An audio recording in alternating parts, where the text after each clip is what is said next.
It's been a beautiful music there by Mike Abdul, and we are going to be talking music with him. Nice to have you in the studio, Mike. Thank you for having me. I'm a big fan of yours, and I'm so happy that you're seated here this morning.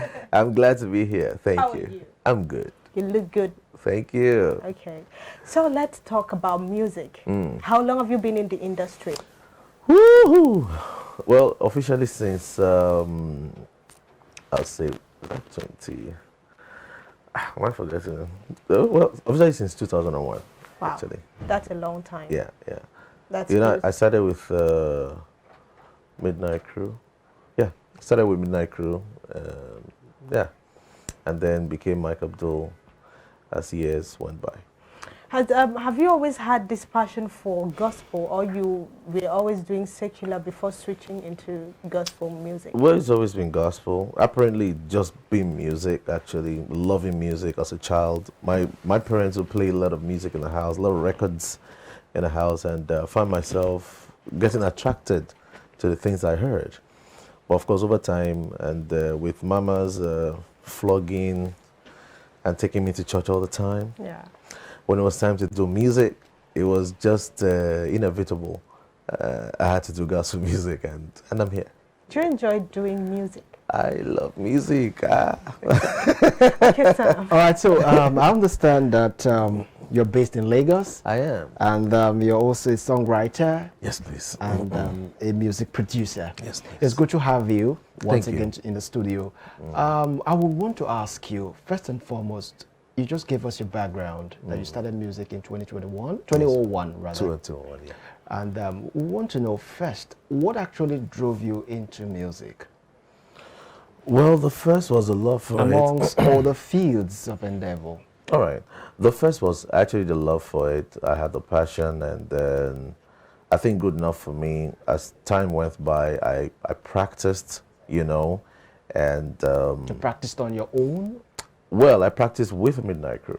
Okay. It was we were not Midnight Crew then, Okay. so just a group in school, you know, and then we sang a lot, and people liked what we did, and we kind of thought that was like an approval from the people, so we loved ourselves, you know, for being loved, right, and so we continued, and it became a passion, and we just had to give vision to it, and then we hit the road with it, and it worked. All right. Since after you left the Midnight Crew group to be solo, Yeah. all right. So how has it been for you? Well, it's been beautiful. It's, of course, and then beauty comes with the ups and downs. That's it. You understand? It comes with the ups and downs, and that's what makes it all beautiful. You're How were you able to navigate all of those obstacles, being on a on a solo pace? Yeah, initially it was scary when Midnight Crew said we should do individual expressions. I was scared because all the while I'm just on stage with 3 other guys. We're 4, so even if 100 people are watching you, it's not only you they're watching. You have 4 people. You understand what I'm saying? So you don't feel the pressure as much. But now all the 100,000 people eyes are on you. You. That's crazy. I'm like, how am I going to survive this? It was pretty tough, but of course, Midnight Crew had trained me over the years, so it was eventually I caught up. How is the industry for you? The industry is good. I think basically it's having a sense of purpose. That's the only way you can stay in the industry. You have to have sense of purpose, and then you have to consistently renew your game. Where do you derive your inspiration from My when inspiration, writing songs? oh yeah, it comes from everywhere. It comes first from the fact that I have a sense of purpose. Okay. I know what I'm doing. I know who I want to talk to. I know what I want to say to them. All right. So whatever they do or whatever happens around me may inspire the message I have for my target audience. So that's how I get inspired. Really. Now let's talk serious business. Now Yeah. you write your songs, and you're also a singer at the same time. Yes, you also please. produce. How are you able to juggle those 3 extremes? Well, there are 3 different departments in the same organization, That's right? true. So, and they work towards the same purpose, right? Same goal. So it's easy for me, really. It's easy for me. I'm able to do both. Well, I think those giftings are innate. You know, all I needed to do was develop them, which I did. I think that's very key, right? You don't just say, oh, I'm talented. You know, talent without discipline is nothing. You know, so you develop and you keep growing in it and keep practicing it. It's just what it is. All right, the entertainment industry is an expensive venture. It is. It's not something you go empty-hand and you just feel you survive it. Now you're no longer with the Midnight Crew as a group.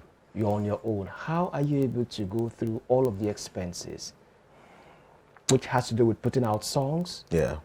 producing them, circulating them, Yeah. going for shows to expose yourself out there, Yes, and please. what have you? How are you able to do all of this?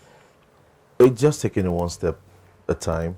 Music business is like every other business. In fact, sometimes you might even have a lot of money, but because you are new in the business, you may squander the money, right? It doesn't mean you put the whole money you have into it, right? You have to learn the ropes, take it one step at a time, test the waters, do experiments, right? And yeah, and explore. That's what I would say. So it's just taking it one step at a time, understanding where you should be, basically.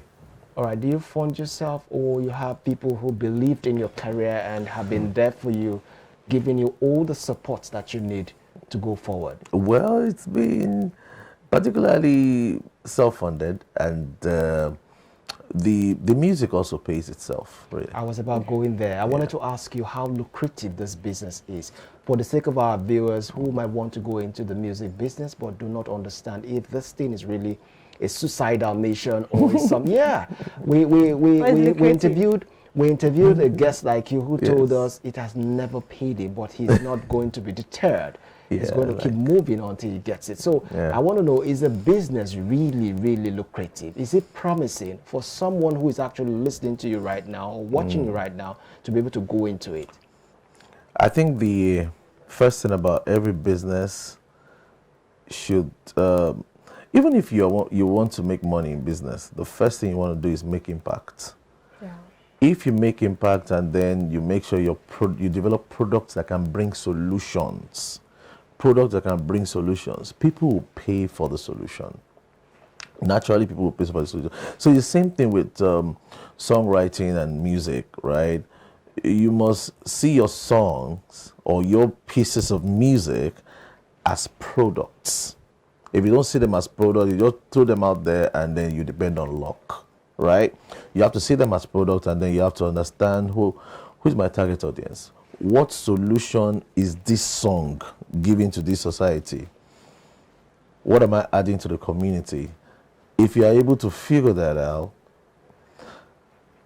put the production together and then release it into the market. Okay, is it just about the voice or the song? You know, It's everything together. Like I said, it has to be a product. So if it's a product, you're thinking, this song, what is it talking about? Who is my target audience? Who am I talking to? All right. So my target audience, how does he like to sing? What does he want to hear? What are the kind of words can use. my target audience would like to say in his song and her song, right? And then once you're able to put that together, you want to determine for yourself, okay, am I singing it or someone else is singing it, right? Yeah. You understand what I'm saying? Yes. So once you do that, you want to put the right annunciations, just the right ingredients where it matters. You can have a great song and have a bad delivery. Okay, let me butt in there. When you're going into the music industry, you're advised to have a management, maybe a manager. So what can you say about that? Having a manager or maybe belonging to a crew or Does he even music have group? one? Do you have a manager? manager? I do. Okay, so what can you I say? have a management. Okay, management, Okay. good. So what can you Yes. say about it? Is it necessary? Because I have a friend who just got into the industry, and he isn't just, he said he doesn't want anyone to manage him. He can manage himself. So That's what can you also say about possible. it? You can manage yourself. But isn't it tedious, because... It's tedious. Yes. Music is tedious. Everything is tedious, but some people can manage themselves. They can. Then apart from that, you see, it's just like, see, when you start a business, Yeah. you're the messenger. You're also the manager Okay. at the beginning. As time goes on, you can now start delegating because your business is getting bigger. Do you understand what I'm saying? That's how to do it. It's the same thing with being in music. Sometimes you may not be able to afford, even if you can afford, Yeah. right? A lot of times you're the one that knows the terrain. You're the one that knows yourself. You have to learn that, right? And then sometimes you can be very blessed to have a management company that is interested In you. in your you, talent. and they can take you up from there. Even at that, you have to be careful. You have to make sure you know what you're signing, you know what you're getting into, okay? So basically, I think basically that's what it is. It comes in different shapes and sizes for different people. You can be in a position where what you're looking for first should not be a manager. What you're looking for first is even manage yourself. Okay. All right, now let's talk about your music. You're a gospel artist, or what type of music do you do? Gospel music. Gospel music. Definitely. Nothing more. Gospel music. All right, so entirely. what are your fans talking about? There's a song we just listened to, which was produced by you. Blessing now. What exactly are your fans talking about, that particular song? Well, they're loving it. They're That's loving what it. everybody would say, they're loving it. Yeah, they're loving it. You see, you can't even. A lot of times, you will know they're loving it from the streams. Yeah, and the streams are good actually.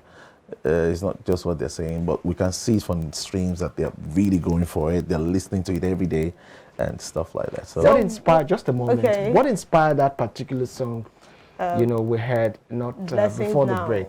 Yeah, what Blessing inspired Now. that song? okay, well, Blessing Now was inspired by a lot of happenings. Actually, I was in a place where a song was done, and I felt the song should not end, and my Blessing Now became my response to that song, right?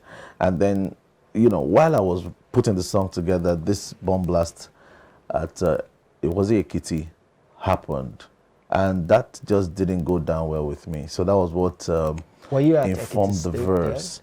I was not. I was in Lagos. It was just scary. I'm like, seriously, should we be doing this now? So and like I said, your music should be preferring solutions, right? That's what I think. So I was able to reflect that also in the song, give my contribution, right? Yeah. Okay, so what are we expecting from Mike Abdul in 2023? From Mike Abdul, I just dropped another song though. I dropped another song last week Friday. What's the title? It's titled Keep It To Myself. I featured the great Nosa on that one, and I think for the rest of the year we're going to be doing a lot of works. That's what we're going to be doing. And I can't wait to see all of them. Thank you. All right, so how many songs do you have now, and the ones that are out there? Me, over 100. Check me out. Can you just check me out on Spotify, please? Check Mike Abdul And out on also Spotify. on YouTube as well. Oh yes, Yeah. I have well over 100 songs. So, yeah. So what are the views? What are the views of Million the views. songs? the streams are good. I mean, it's just beautiful. That's why we're still here. The business. Okay, thanks for being on the show. But do you have any question for him? Yes, I'm not done with him. Okay, go ahead. I'm really not done So with we can him. play the game with him. I really want to know, for somebody who wants to go into this career, Yes. as a starter, how much do you think the person needs to start with himself before, giving roles to people to handle? Yes, so if money is the first thing you put forward, you may just do so much, right? Money cannot be the first thing you put forward. I think the first thing you need to know is, why am I going into this? Can I sustain this? Why am I going into it? What's the purpose? Okay, let's assume you had the purpose And your plans. affecting lives. Yes. Of course, fame is going to come, money is going to come. Yes, But yes. if the person wants to go into it and does not have the management, to be able to handle some of the responsibilities that comes with music, and the person has just a little fund, how much do you think the person can be able to say, this can set me going for now, pending when I start getting recognized and, those attractions starts coming in? Like I said, if it is money, you can only do so much. I have a few guys that believe that they must produce with some certain kind of producers who will charge them a lot of money, probably charge them in dollars, right? Whereas you're probably in a church where your keyboardist can actually produce you. A lot of them don't know. For you. See, most of the songs that hit it from greenhorns, from people that are unknown, they were produced by producers that were unknown. Yes, I think he's right. But some persons think, most of the songs. Some persons thinks if you have a good song and for it to become a hit, you must look for the A-list producers. It's not true. You just want to pay A-list money. Really? You pay So A-list how money. much did it take you to shoot this video? This video is expensive now. I could shoot it because I'm Mike Abdul. Yes. If I'm not Mike Abdul, I won't shoot it now. I will shoot a smaller video. I would have shot a smaller video, Okay, let's just say, give us an idea of how much. A video like this, you might be spending roughly 3 million. 3 million? You might be spending roughly 3 million, yeah. But see, you don't need 3 million to shoot a video. For someone still coming up, you live in Agbado, you understand what I'm saying? You live in the trenches. I want you to calm down. You live in the trenches and stuff like that. Don't worry. There's some guys that have some camera. Before we are done with 200,000, you shoot this video. Okay, thank you so much, Mike Abdul. Thank so we you are going very to play a much. game with you before we wrap up the session with you. Yes, we're really pressed for time. Yes. So, he just So has to I'm going to give you a word and you bring out 5 words from that particular word. Are you ready? I'll try. You just try to rack your go. brain. Okay, the word is friend and you have 10 seconds. Friend? Yes. Okay. In. Yeah. End. Good. Is almost time. What's all that? Is that My time is up now. Oh, you tried. He tried, actually. All right, so that's, Thanks for blessing the show. Thank you for having All right, me. that's our guest today. He's Mike Abdul. He's a music producer, music writer, and also an artist. That's what we have for you today on the segment. Thank you very much, Mike Abdul. Thank you for very being much. here. We hope to have you some other time, and we wish you the very best in your endeavor. Thank you. Thank you. All right, so we'll be going on a short break now, and then when we come back, still other segments await you. Please stay with us.